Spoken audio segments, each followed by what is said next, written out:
Is it me now? Good morning. Wow, there's a lot more of you than I expected. Y'all came in out of the rain. That's sweet. Okay, I have to say this. Pat, thank you for that meditation. And the song was gorgeous. And so I'm just going to say this now. The bling, this is not bling. This is the God energy coming through my feet and my eyes.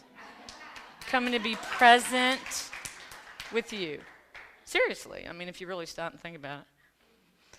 So I'm real excited about being here. It was kind of interesting when I was contacted about speaking this Sunday. It was not my scheduled speaking.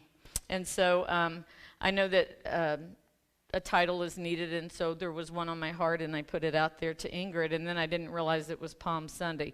So yeah, it says middle way, and we're going to make it all work, so just hang with me.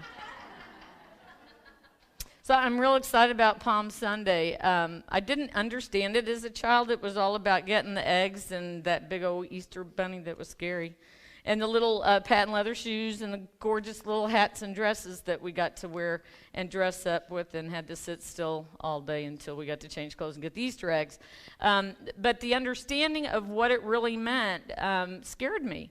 I don't know about you, but from the traditional background that I came from, when you walk in a church and you see that Jesus that we love and who died on the cross for us and his hands are nailed into wood, and it's kind of scary for a kid, I would think. So my concept of it was not real loving at that point in time.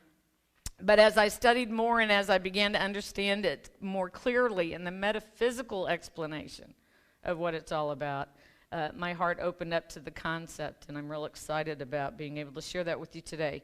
Now, there was one thing that I was trying to find that I could share with you that would really grab hold of what that meant for me. I mean, what that really would entail, that I could be able to be that in my life today. And I found this little story, so I'm going to share it quickly.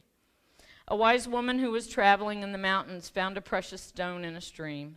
The next day, she met another traveler who was hungry, and the wise woman opened her bag to share her food. The hungry traveler saw the precious stone, and he asked the woman to give it to him. And she did so without hesitation. The traveler left rejoicing in his good fortune. He knew the stone was worth enough to give him security for a lifetime. But a few days later, he came back to return the stone to the wise woman. "I've been thinking," he said. "I know how valuable the stone is, but I give it back in the hope that you can give me something even more precious. Give me what you have within you that enabled you to give me the stone." To me, that's what Palm Sunday and Easter's about. So, yeah. The title Middle Way is, for me, the same as walking your talk, as you know. Some of us talk about it but don't do it. Some of us do it and live it like Jesus did, and it's something I practice on a daily basis. Don't you just love those people who keep telling us what we should do and then get caught doing the opposite? Yeah. Man, as a kid, do as I say, not as I do. Never understood it, but yeah, okay. Every time I cross a line and do something, I tell other people not to do, like eating sugar or watching mind-numbing television. I'm not going to tell you what I watched last night, or avoiding a conversation that needs to be had. I feel that tight clutch in my chest that says, "Janet, you're not walking your talk." And that's what I really want to live by. So what it means exactly to me and why it matters is what they used to say, you should practice what you preach. And it's a good way to walk your talk. Walking our talk means doing what we say we'll do in the right way we say we'll do it and for the reasons we say we'll do it. And it's doing the right thing or doing it the best way with integrity. Right? Easier said than done, I'm sure. So recently I had an experience. I ended up in the hospital for 4 days. They thought I had a heart attack. I didn't, thank goodness. My heart is fine. I had an inner ear infection with vertigo, and I bent over to pick something up, and my blood pressure went from 0 to 160 over 130, like that. And I was in a high school. And so in that moment in that classroom, the teacher took me to the nurse's office. I don't remember having to do that as a kid. Sweet lady in there. She's as sweet as she can be. She's got to be kind to those children, right? So Coach walks me in there, man. She puts that cuff on, and she's pumping my arm, and she's looking, and she's smiling at me. You'll be all right, darling. That little Texas twang. And I looked at her, and I smiled, and I had Lynn on the phone going, you need to get here quick. And so I'm in my panic, not doing what I normally say. I know how to meditate. I know how to be calm. I know how to pray. I know how to do all those things. And I'm on the phone with Lynn. And immediately she looks at her assistant, and she sweetly says, would you get this sweet lady 4 baby aspirin to chew on? And then she mouthed, and call 911. And in that moment, I'm going, Lynn, get here now. And I'm in a panic. I'm in an absolute panic. So here I am preaching and teaching. As a life coach, I talk about these are the tools you need to use to keep everything in balance in your life so that you won't have experiences like I did. And so, the process was they called the ambulance. The fire truck came. 6 men come walking in the room together. And the first question everybody asked me, were the firemen as good looking as they are on the calendar? I said, I don't know. I don't remember what they look like. So here I am in the back of the EMT. They get me to the hospital. They check me in as a heart patient for 3 days, and then they release me with nothing to say what happened. There was no, and then I panicked again and went back in for another day. Somebody got it, yeah. So I panicked again, and I spent a whole nother day in there. And when I left the hospital again, it was, this is what I love, she's dizzy. My husband said I could have told you that. I had vertigo, and she's dizzy. But they didn't tell me oh, stop. Yeah, you know me. So anyway, there's this process. So I'm fine. The heart's great. The brain's fine. They checked everything out. However, what came thereafter were anxiety attacks. I've had all these things come up that I've never experienced in my life before. And so here I am sitting on the couch chilling. I meditate and got a cat in my lap. I'm doing really well. And then this surge of something comes up, and I can't breathe, and there's a clutch on my chest, and all these. I love how you people, thank God somebody knows what I'm talking about, because I certainly did not know what this was about. And so, of course, the first thing I do is I start beating myself up, What did I do to create my life about this? Who did I harm that I should, all that stuff that comes up. And then as I started settling in and trying to have a better understanding of what was going on, bless my husband, he's the first one I call. Okay, I can't breathe. Well, inhale, exhale. He's an engineer. A sweet one, though.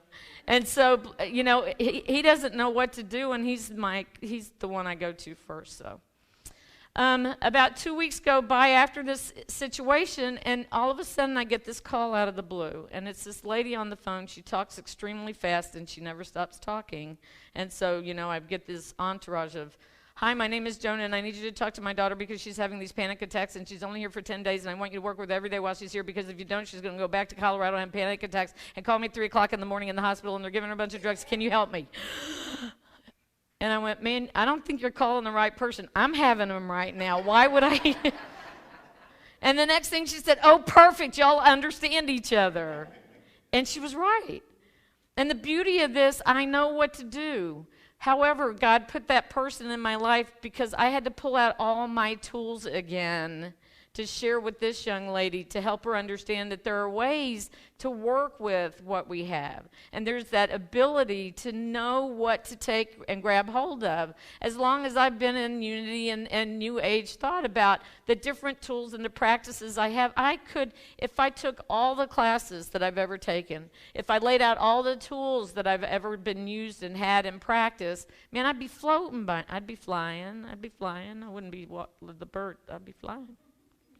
Yeah, so it's that awareness of realizing, of getting out of my head and getting into my heart again, and that source that we talk so much of, about that Christ light in us and how important it is.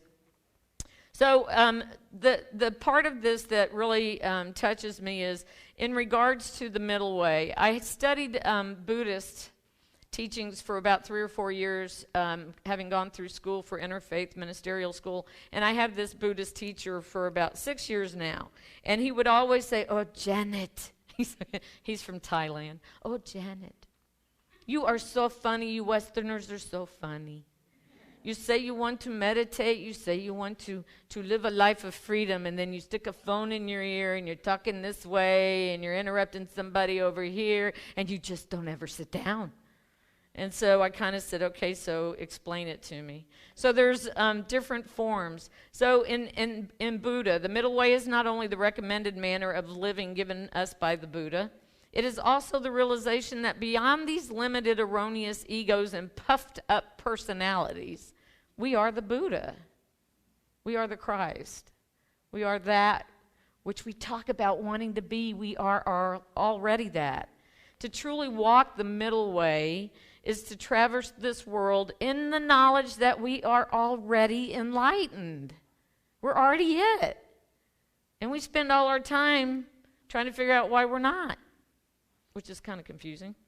So the point, here it is, simple and easy, you guys. We just have to enlighten ourselves to the fact that we already are.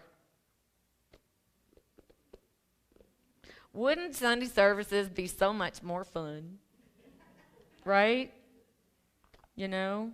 And then there's that piece of being aware that I am enlightened, and I'm on the road driving over here this morning, and some loving person pulls in front of us in the pouring rain, and I'm going, "Ugh!" Try not to cuss before I get here.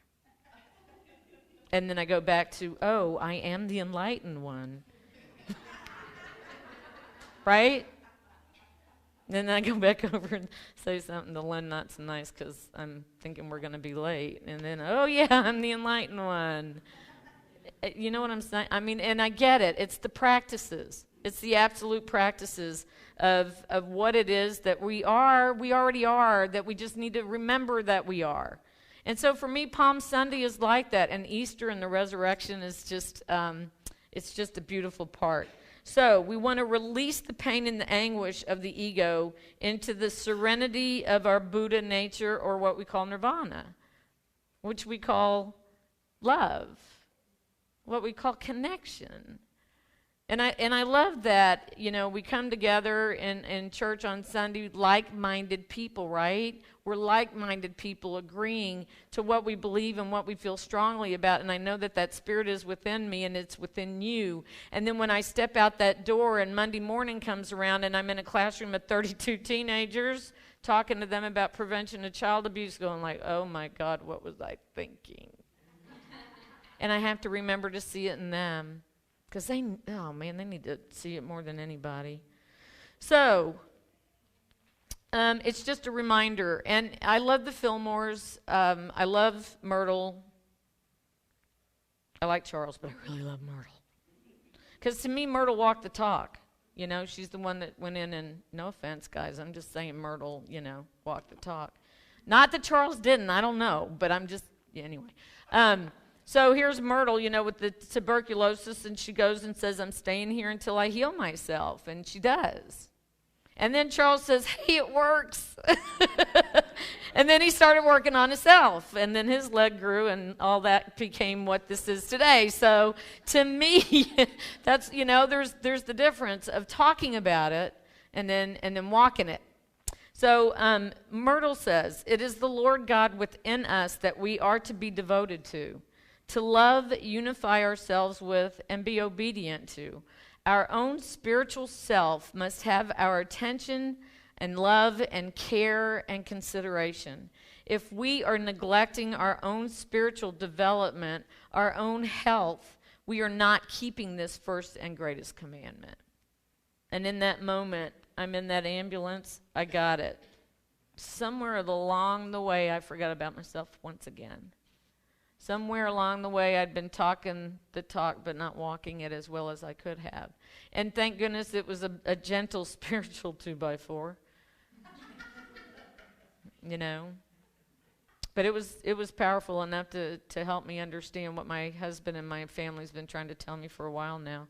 And so I'm more aware, I'm more alert, and I'm more in the moment. You know, how's my body feeling this morning right when I wake up? When I wake up, it's not about, oh, God, here we go again. It's, oh, God, thank you, here we go again. It's about once my feet hit the floor, the room is not spinning, yay. I mean, I don't know if y'all have had vertigo, but that's a pretty scary thing. So, anyway, it's about being able to honor ourselves. I mean, if we really do believe that we're the children of God and that we really are the daughter and the son of Jesus, then why do we treat each other the way we do? If Jesus, I love what you said in your meditation earlier about that love of that child. On the way down here on NPR, they had a talk about a statue. They've created a statue of Jesus as a homeless person on a bench in areas of cities, and the reaction that it's getting. Y'all hear about that? Oh my goodness. Some people are calling the police right off the bat, get this dude off the bench, you know? And then others are saying they walk over and they sit and notice who he is first, and then become one with Jesus. So, day in and day out. How do we know that person on the street corner isn't? I don't know. So in unity, we honor Jesus as the way shower. Charles Fillmore said, the word crucifixion means the crossing out in consciousness of certain errors that have become fixed states of mind. And this is what we do. We get in our comfort zone, and I've practiced all these new tools. I got it down. I've been working it for a month. But then something happens in my life that causes chaos, and where do we go? Back to the comfort zone of the old behaviors. So the more I practice, the stronger that gets, and eventually the other goes by the wayside. So Jesus' physical crucifixion symbolizes the crossing out of worldly consciousness. The resurrection symbolizes a new awakening to truth, the truth that each of us is an expression of the one power and one presence that Jesus called the Father. When he said the Father and I are one, Charles Fillmore said, true resurrection within us lifts up all the faculties of mind until they conform to the absolute idea of the divine mind. Okay? So, I don't know if you guys remember this or know this. The saying of Jesus on the cross, also known as the 7 last words of Christ. Are you familiar with that one? They're the 7 expressions that Jesus is reported to have uttered during his crucifixion. So Palm Sunday is the preparation of releasing, of letting go and clearing yourself and opening yourself up to that opportunity of becoming that Christ light or that Jesus. So I want to share these 7 more tools for you to practice. So I have the biblical aspect of it, and I'm going to ask a question and just think about it, and then we'll affirm together if you're okay with doing that. So Luke 23:34, Father, forgive them, for they do not know what they are doing. Forgiveness in Aramaic, unlike in Greek, is not something that one does for another, but it is an internal process of allowing the acceptance of the truth, the Father, to free us from our attachments to thoughts, to form, and to the past. Okay?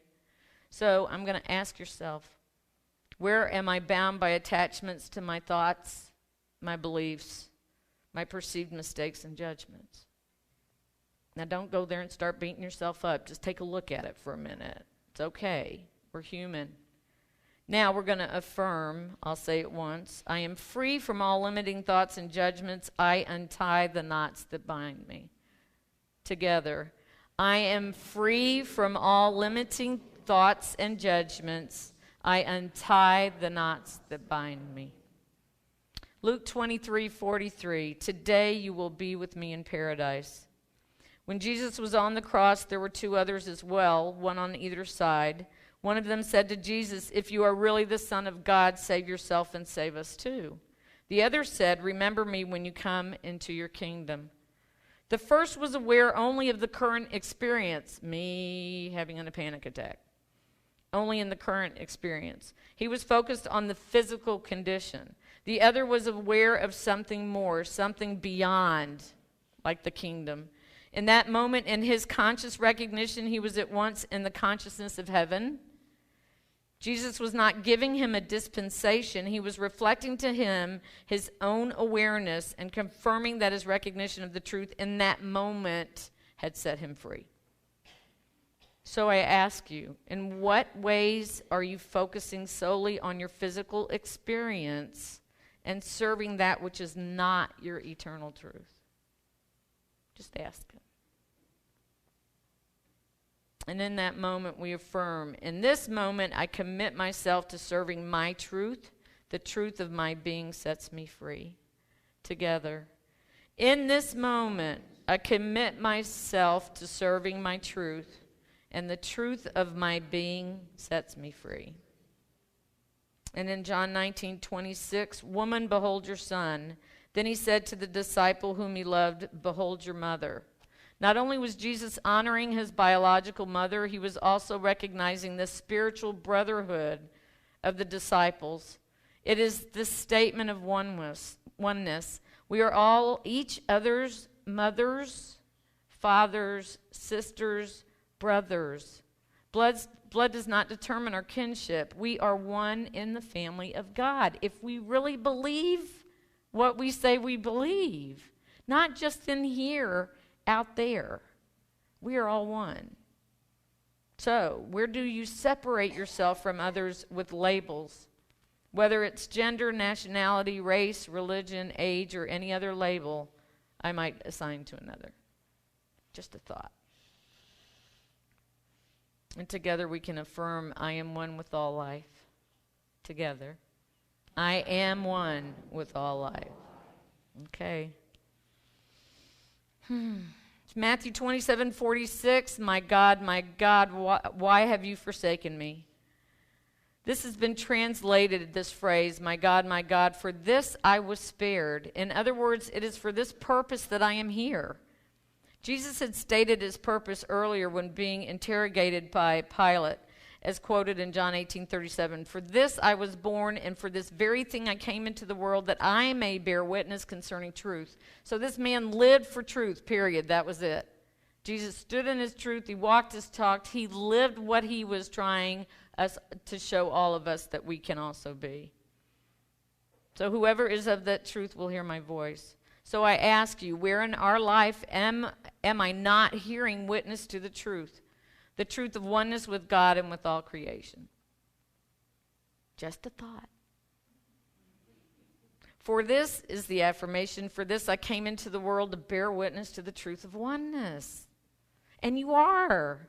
When I watch you walk through that door, you are. Your face lights up. You hug each other. You're so glad to see you. Do you do that out on the streets with a stranger?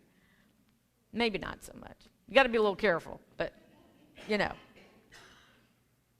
People in the office. No. Okay. Okay, so for this I came into the world. Say it with me. For this I came into the world. To bear witness to the truth of oneness. John 19:28, I thirst. Our greatest desire is to know ourselves as God expressing. Greatest. It is for that and for that only that we truly thirst. Often we search for the experience of God in people, places, and things. There is nothing in the external that can satisfy our thirst for God. Recall the story of Jesus and the woman at the well. He said to her, everyone who drinks of this water will thirst again, but whoever drinks of the water which I give him shall never thirst. But the same water which I give him shall become to him a well of water springing up to life everlasting. So where do we attempt to satisfy our thirst for God by attempting to drink from the well of the world of form? Whether that is money, another person, status, or any other form of attachment. Mine's Dr. Pepper. I try. I affirm all that I desire is here and now present as the life of God within me. Together, all that I desire is here and now. present as the life of God within me. In John 19:30, it is finished. The physical work is done. The surrender is complete. We can now let go and let God. So just gently ask yourself, where am I still holding on, and what am I not willing to release at this moment? To just the process and awareness. Not to wallow in it, not to bring it up over and over, not to beat yourself up with it. Just be aware of that one little piece, because we all have that. We're human. The question is are you ready to let it go? And if you're not, that's okay.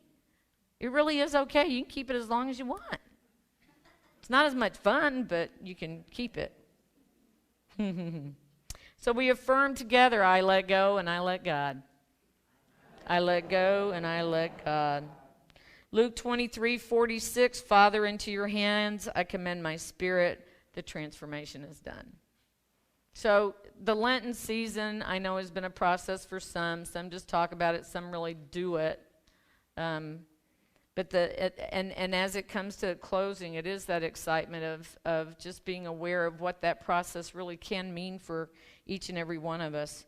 So ask yourself now, are you ready and willing to embrace yourself as the Christ? How often have you been able to stand there and tell somebody, and I had this experience the other day, that I am the Christ. Yeah. I'm the Christ. Yeah, I am. I was speaking in one of the high schools, and there was a substitute teacher. There wasn't the regular teacher. And this awesome man, I meet so many different people, he had just come back from Kenya, had been there for 10 years teaching in the schools in Kenya. And his wife was a missionary. So that right there, that, you know, in my mind, it's like, okay, prepare thyself for blocking. Automatic reaction, right? So we got to talking, and I shared myself in the regards of studying, you know, being Christian-based and having studied in a number of different churches growing up, and then now been with Unity since 1986. And he just kind of sweetly nodded his head. And I said, and I'm studying, you know, the interfaith, the different religions, because I believe that we are all one. And he went, oh, no, we're not. And I went, okay. And I could bless him in that moment, because his truth is his truth. And he's blessed a lot of people and made difference in Kenya and other people's lives. I just know that I can only go so far in conversation with them, but it's not me, you know, to deny what his truth is wrong or right or otherwise. And so being able to stand in that space, loving him, no matter what, is what we're about. So, Father, into your hands I commend my spirit. And let's affirm together, I embrace myself as the Christ. Together, I embrace myself as the Christ. So as we work together, there's reasons we celebrate Palm Sunday and Easter. It's not, you know, just the celebration of the Easter. I still don't know where the eggs came from. Well, I know where the egg came from. I just don't know where the bunny came from with the eggs. Anyway, we surrender to the myths, the messages and beliefs that we allow to limit our full acceptance and expression of the truth. We allow the crucifixion to take place in our consciousness, and we are resurrected into new life as the consciousness, awareness of the Christ we are. And we stand in the middle way without our erroneous egos puffed up and our personalities in the way. And we can acknowledge and say, I am that. I am that spirit. I am that, and you are that, and we are that. No matter what's going on outside of us. And I stand that in that as much as I can. Walking our talk means living in integrity. Living our lives based on the truths we say we believe. So how much do you really believe that you're the Christ in the everyday world? If what we tell the world is different from what we believe, then we need to change our words to more accurately reflect what we feel. If we want people to believe and trust us, then we need to show up with precise authenticity. That's walking our talk. So, as the wise woman said, that gentleman said to the wise woman, give me what you have within you that enabled you to give me the stone. I want that. I want to be that. I want to walk that. I want to ooze that. So let's move forward today into Easter and do that together. Thank you.